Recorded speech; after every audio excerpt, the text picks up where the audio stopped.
A baby, vulnerable, in the manger, in the stable, in the outhouse of a fairly run-down hotel or guest house in Bethlehem. And in a sense, what Patrick said, the vision, come, this lad, come back and walk among us, that was the cry of the world. Come and walk among us as the born Christ, the Saviour of the world. As the Cardinal said to us just now, this Christmas in Ireland is a very special one. We've had over a year of peace. A year that a few years back none of us would even have dreamt would have been possible. And in that year I have seen such striving by people, not just to come to terms with peace, but to try and build their lives on a new level, to say, this is what normality ought to be. This is the way it should be. This is the way we can get on with our neighbours. We can understand our differences, but we can live in peace. And thank God the guns have been silent. Thank God all the effort that went in to bring that ceasefire has survived this year.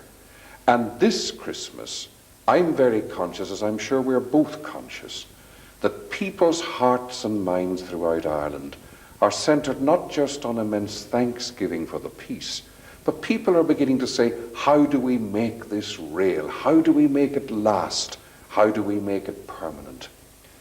And if the Christian message of Christmas is to have any lasting effect in our lives today, Christmas Day, then I think it's got to be a very simple one.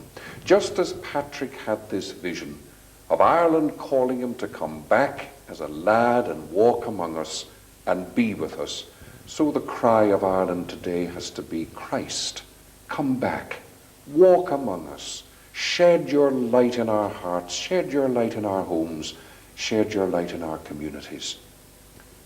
I have a great vision for Ireland in the new year.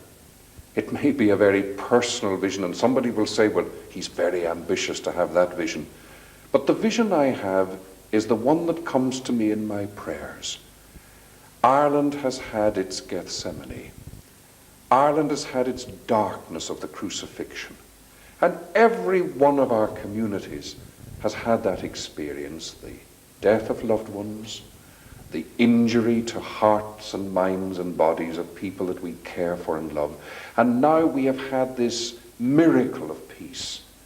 And what I want to say as a vision for the new year, stemming from the boy Patrick, seeing the vision of being called back to Ireland and of the Christ child coming to bring new meaning to our lives. The vision is simply this.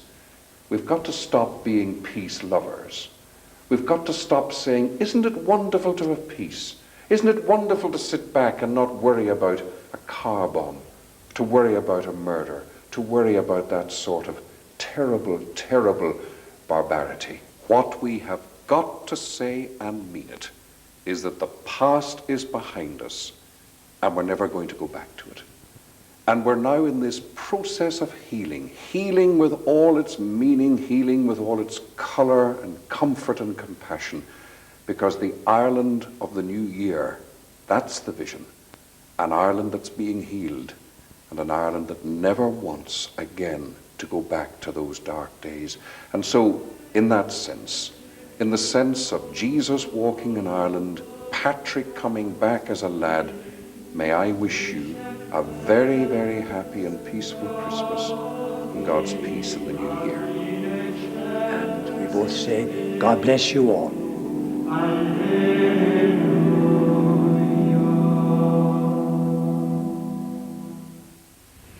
Two movies to look forward to tonight here on One. The hugely successful Australian